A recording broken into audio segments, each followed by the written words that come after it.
Hello and welcome into another edition of 8Sports Nightcap here on WRSCNow.com, on our Facebook page, on YouTube, all over the place where you find this show. Thanks so much for tuning in to another edition. A big show today. Was joined by reporter from the Richmond Times-Daily, Zach Joachim, to talk the upcoming A10 tournament.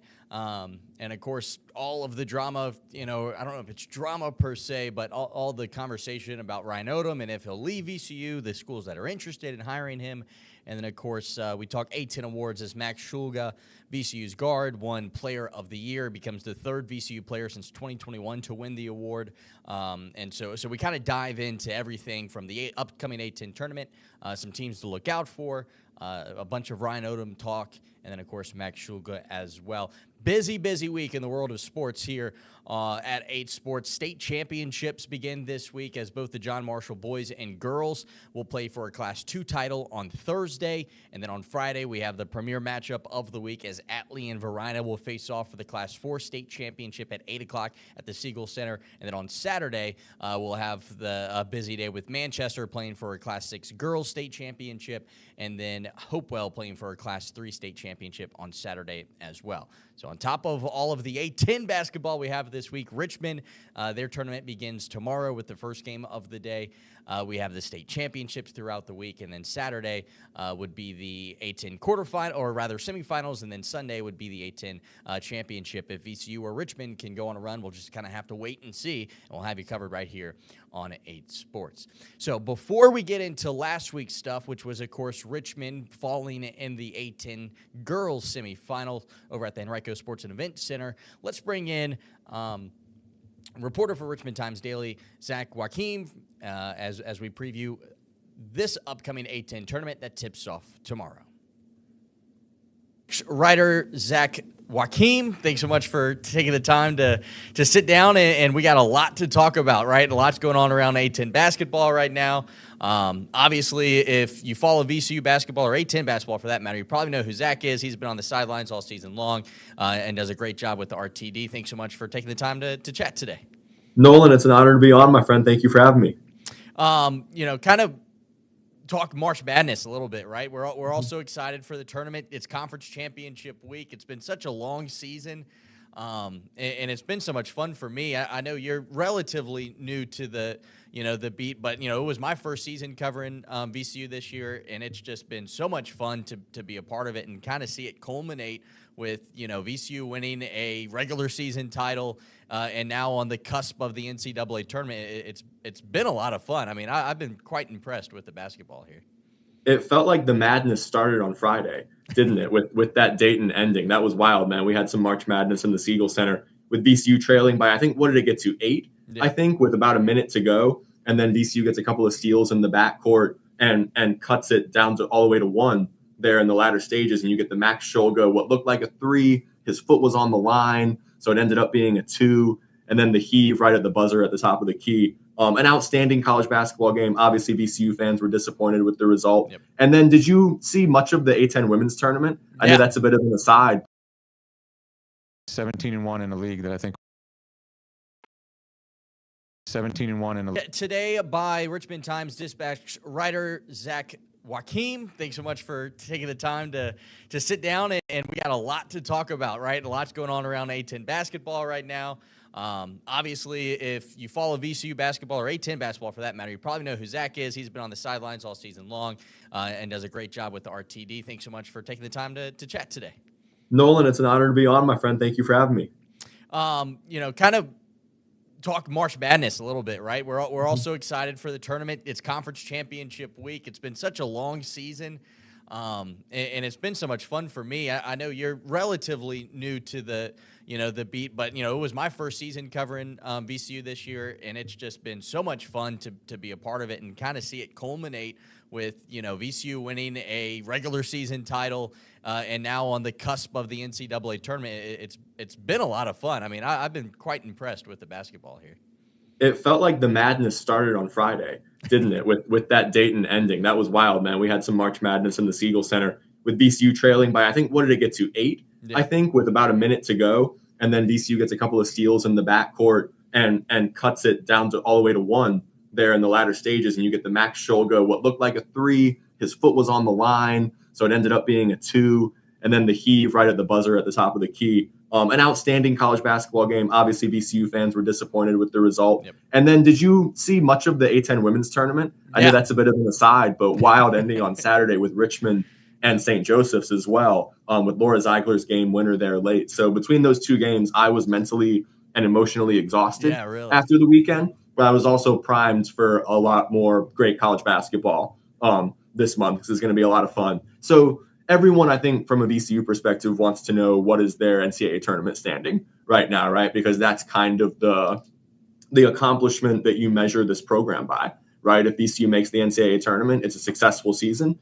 And if they don't, then usually fans are going to judge it a disappointment. Yeah, exactly. They won a lot of games last year. They got to the quarterfinals of the NIT, but you weren't in the NCAA tournament. You fell just short, losing to Duquesne in the A10 final. And it's been a while since VCU has won an NCAA tournament game. So fans want to return there, and they want to try and win, and they feel like this team is capable of it. I think this team is capable of it if they can get into the field. How it looks like in the A10 tournament for me right now is they have to win on Friday. That's the imperative. If they were to lose in the quarterfinals, I think there's a real good chance that they're on the outside looking in of the NCAA tournament field. I think they're just barely on the right side of the bubble right now. Pretty much all the projections that I've seen still have them in as a 10, 11, or a 12 seed, with the consensus as an 11. And look, Dayton's a good team. They're up to number 66 in the net rankings right now. And so that loss is not damning for VCU's resume, certainly, but it's a missed opportunity, and it puts an imperative on this weekend, I think, for them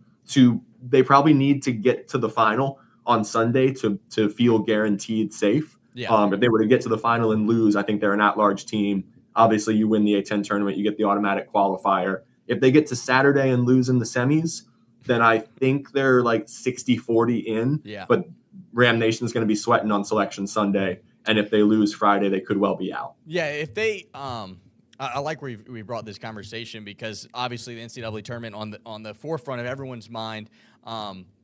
You bring up that Dayton loss, and it kind of reminds you of the Dayton win on the road, right? They probably shouldn't have won that one. They probably should have came away with a win on Friday, so it kind of worked itself out in the end.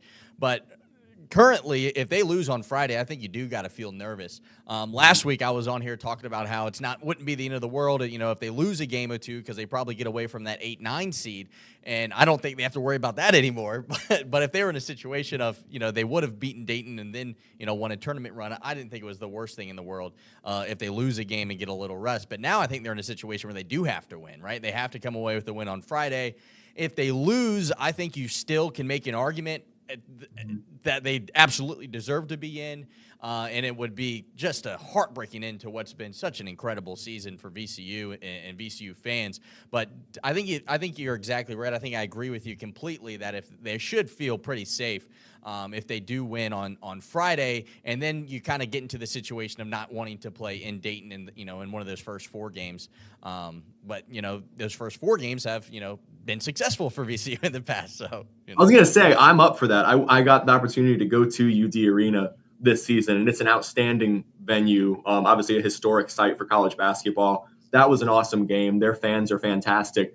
And hey, of all the programs in the country, as you alluded to, I don't think VCU would be heartbroken to be playing in the first 4. Obviously, for anyone listening who doesn't know, they were in the first 4 the year that they got to the Final Four. And so it's been good to VCU in the past. I love going to UD Arena. I'd be up for that, although I think ideally most fans would say, no, we don't want to have to play that extra game. Yeah. Do you know what I've seen in terms of projections that it would be quite the narrative? I don't want to get ahead of things now, but VCU in that 11 seed range, Marquette in the number 6 seed range. I saw last year a lot of the permutations were playing out, and people had VCU playing Shaka Smart's Marquette in Wichita in the first round, which would be an outstanding narrative. How fun would that be? Yeah, that would be incredible. We talk about these seedings and stuff. What would really, I think, stink for VCU is if they do win on Friday and then they win on Saturday, and then they have an extra game. They're probably already in no matter what, and then you have an extra game on your legs, and you find yourself, sitting there in the same spot you would probably be if they lost on Saturday. So it's a weird situation with conference tournaments. Luckily for VCU, the way the projections are, the way the net's been, is I feel like there's a lot of confidence that going into this tournament, it's not win or bust. It's over. If we completely lose this thing. But at the same time, you got to win Friday, which is obvious. I'm sure all the coaches and players will tell you that they want to hang a banner. But it's hard not to look at projections and then seedings, because I think a lot of people think that this is a second weekend NCAA tournament team, the way they've played on offense and defense, the star powers, the experience they have. I mean, everything looks like VCU could be a team that's playing on the second weekend of the NCAA tournament. For sure. Defense and three-point shooting are so much of the time the equation that can amount to a team making a run in March, especially a double-digit seed, right? If you can play strong defense, you can get hot from outside, then you're a tough team to beat. And when this VCU team is playing at their ceiling in terms of their outside shooting, they can play with anyone in the country. And when they struggle from outside, like they did against Dayton, 5 of 30 from 3, then that's when they're beatable, right? But the half-court defense has been there all year. And it's certainly not havoc like in the Shaka days. But this team presses a little bit too, and they can create some live ball turnovers and have played some of their best basketball this year when they were picking up full court. In terms of their resume, it's the non-conference strength of schedule that's killing them, right? I think they're 280 in the country. Yeah, and the Seton Hall loss in particular in Charleston. Seton Hall has gone on to have a really bad year in the Big East. So that's the anchor dragging VCU's resume down. But 25 wins tied the program record for wins in the regular season. And a lot of those were by wide margins, too. That's another thing that has boosted their net throughout the season, is they've blown out the teams that they were supposed to blow out. And so 33 would be a high net to keep out of the NCAA tournament field. Yeah, and I think that people want to see these mid-major conferences get multiple bids. I mean, I'm sure fans in the SEC want to see 11 SEC teams get in, but I think the rest of us, it's like, I don't want to see 18 North Carolina get in over like St. Joseph's or Dayton or someone that could really make a run. And I don't know if the national conversation agrees with me in that, but I mean, I've seen enough of Oklahoma and Indiana, like let me see some of these, West Coast Conference teams or the A10 get multiple bids. And I think the Mountain West is going to end up with 4 teams in maybe. So I think the country wants to see more teams, which kind of, turns the conversation to the expansion of the NCAA tournament, which will probably happen at some point. But you read my mind. I was going to say that kind of turns the page of the conversation to tournament expansion, which I do think is inevitable at some point here, regardless of how you feel about it. The TV money is there. And nationally, you're right. People, amid conference consolidation, and when you've really got so much of the TV money and a lot of the best players in the country going to the Power Fours or Power Fives or whatever you want to say these days, people are worried that that's going to take Cinderella out of the equation, right? And you're not going to have the great stories like VCU and George Mason and Loyola Chicago and some of these A10 teams that have made wonderful runs that have captured the imagination of the country over the years. And so I remember it wasn't that long ago that the A10 was getting 6 bids. Right. And that seems like a far cry from the reality that we're accustomed to these days. So even for them to just get 2, for VCU to get the at-large and someone else to win the conference tournament, I think you'd have to consider the season a success for the A10 as they try and work back toward a reality in which they can get 4 or 5 bids, which is just hard when you've got teams, conferences like the SEC getting so many teams in the big dance. The SEC deserves it. Like they've been so good this year that they're an anomalous example that they've had a historic year. But the ACC hasn't been great. And the Big 12 is a great conference. The Big 10 has been relatively top heavy. And so I'm with you. A lot of those, mid-tier bottom feeder teams in those conferences, America doesn't want to see them get in over potential Cinderellas in mid-major conferences. Yeah, I think you make up a great point, right? The ACC tournament, normally like one of the best tournaments of the year. I don't think anyone's even going to turn the channel this season to watch that thing. One thing I did want to talk about with VCU and, the all of a sudden there's some distractions around VCU now, right? NC State comes out. NC State doesn't say, but rumors start to speculate that Odom is one of their top hires. I think all season people have talked about UVA, and then once the NC State, banter kind of started, all of a sudden the UVA rumors started getting higher as well. And I know this morning, Coach Odom was talked about distractions and, trying to stay away from it. But I find it hard to believe that that doesn't enter the mind of the players. And obviously it enters the minds of the fans. On Friday, I get an email from one of our sister stations in Raleigh, where NC State is, asking for file footage of Ryan Odom in case he gets hired. And it's like, wow, like they really think this thing's going to happen. So I haven't been around covering VCU for very long, and looking back when I first got here, the amount of coaching hires and loss of coaches that has plagued this program is mind-boggling, and it seems like the Rams are right back where they were to start things with them hiring a good coach, and then that coach winning games, and then a program now wanting to hire him. You know what? If you're going to be a stepping stone, you might as well be a good stepping stone. Yeah. And VCU is one of the best programs in the country at identifying a young up-and-coming coach, them being there 2 to 3 years, having some success, building something, and then moving on to a power conference, right? Obviously happened with Mike Rhodes at Penn State, and Shaka Smart went to Texas and is now at Marquette. Will Wade is his own saga, but he initially used VCU as a jumping off point to get to LSU.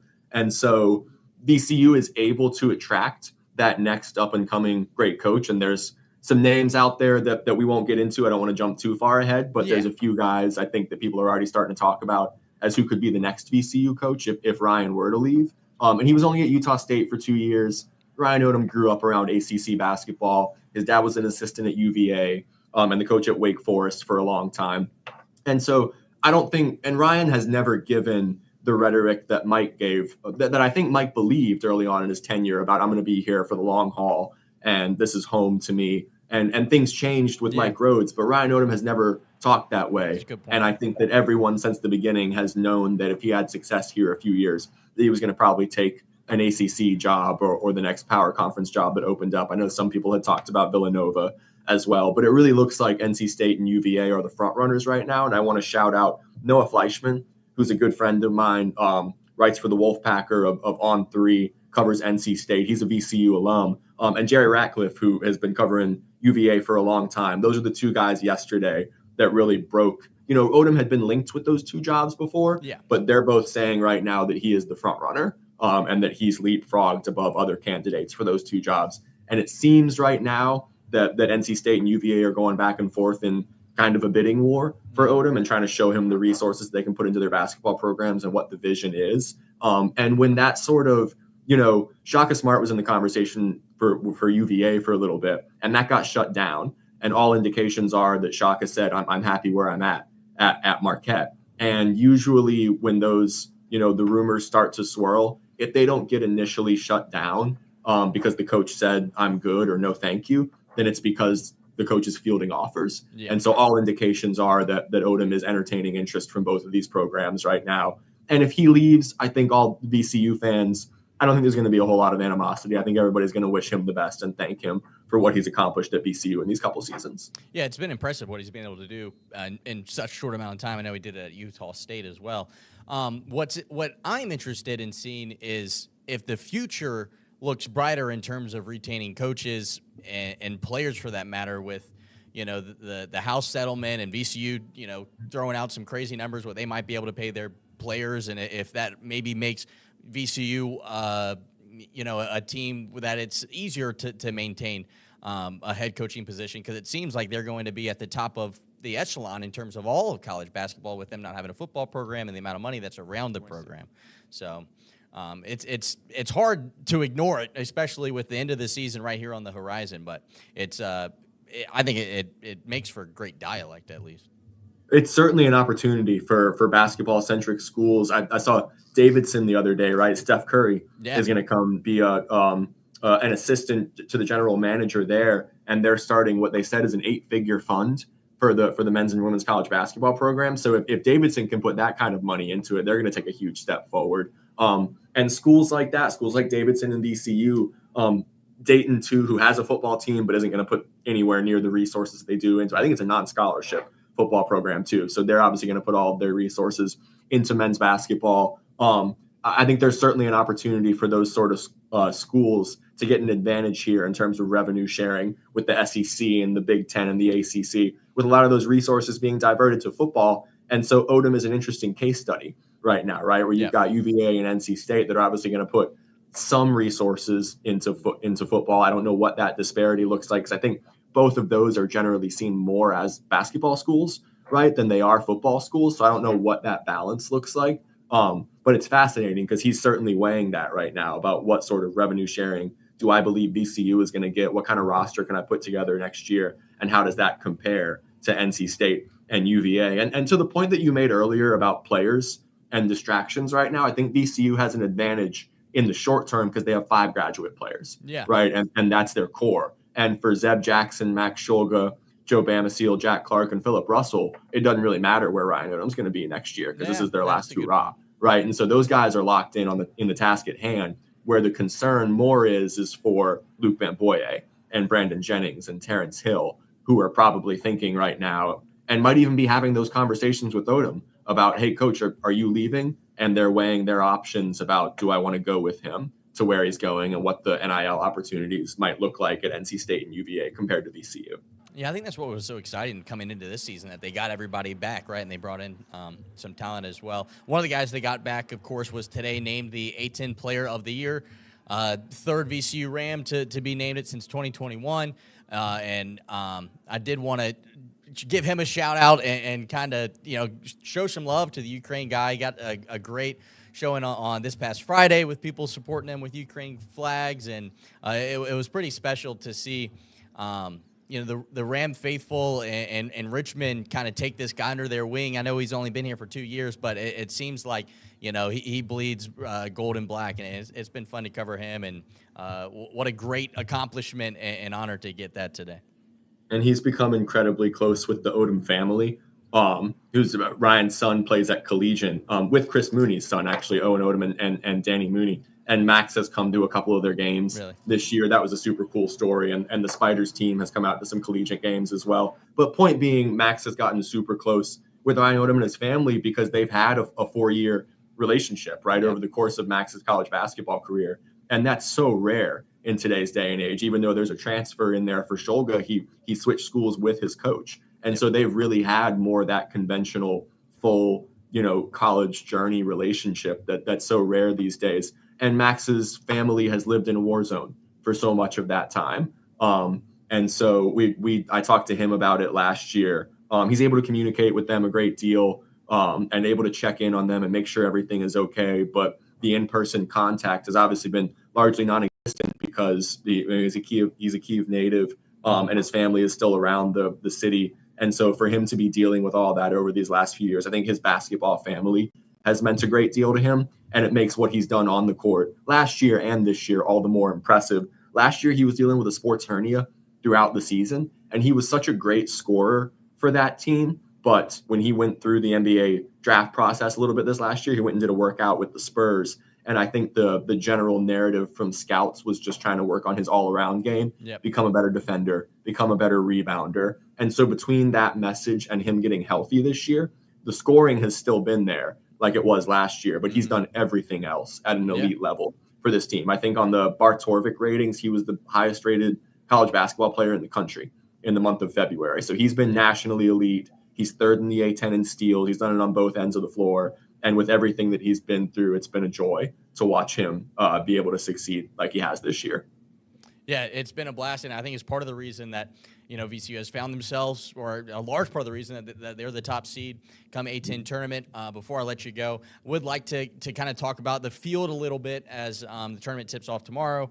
Richmond starts things off actually tomorrow morning, and then the rest of the field. How about you give me a team that's not VCU or to look out for? I know there's kind of a lot of hype around the numbers with St. Joseph's. We've seen a lot of success with St. Louis, and then obviously Dayton beat Richmond on Friday, and George Mason. Look, they got a regular season conference championship as well. So there's a lot of good teams in the A10. Who kind of stands out to you before I let you go? I think VCU got not lucky because you earned it with the top seed, but the draw is certainly favorable to them, right? Because I think the other 3 big danger teams are Dayton, George Mason, and St. Joseph's. And they're all on the other side of the bracket. VCU could not play any of them until the championship rounds. You get the winner of Duquesne and St. Bonaventure on Friday. And then in all likelihood, unless we get an upset earlier, it's either St. Louis or Loyola Chicago in that next game. Now, VCU split 2 games with St. Louis and St. Bonaventure this year. won at Loyola Chicago handily. I think what was the final of that game? It was like a 19-point win. Was it 81-62 or something like that? Yeah. That was one of their more impressive performances of the season. And so they'd have to feel good going into that. St. Louis is certainly dangerous, but they're not deep. And they rely really heavily on Avila, Swope, and Jimerson and don't have a whole lot past that. And so I'm not sure that they're really built to win in a tournament setting with having to play a few games back to back. I think they're going to get some tired legs.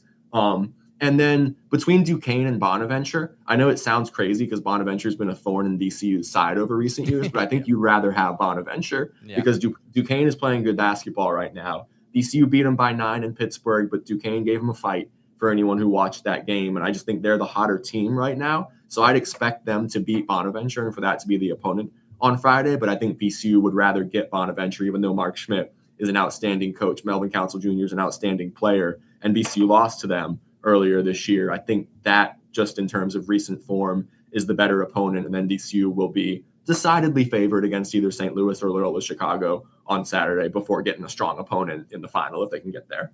St. Joseph's would be my pick, though, and you alluded to it, to ask for a team that I think can really win and turn some heads in this tournament. They're playing outstanding basketball right now. If you haven't seen Rasheer Fleming, who's an NBA prospect for them, and Xavier Brown, who's an incredibly talented young guard who's probably going to transfer after this year. I think he has connections in the program, but he could go play for a Kentucky or something like that if he wanted to transfer. So that's the other team that I'm looking at. Yeah, St. Joseph's has, half of the all-conference list today was St. Joseph's players. They have so much talent. They seem like a team that can make a run in March. It'll be interesting to see, so I'm excited. I know you'll be at the tournament. 8Sports should be there on Saturday. We have some state championship games to cover throughout the week, so be sure to check out our coverage this weekend for both 8Sports and RTD as Zach will be there. So thanks so much for taking the time to chat today, a little basketball. I've been trying to get you on for a while. I'm glad that we could finally get this thing to work.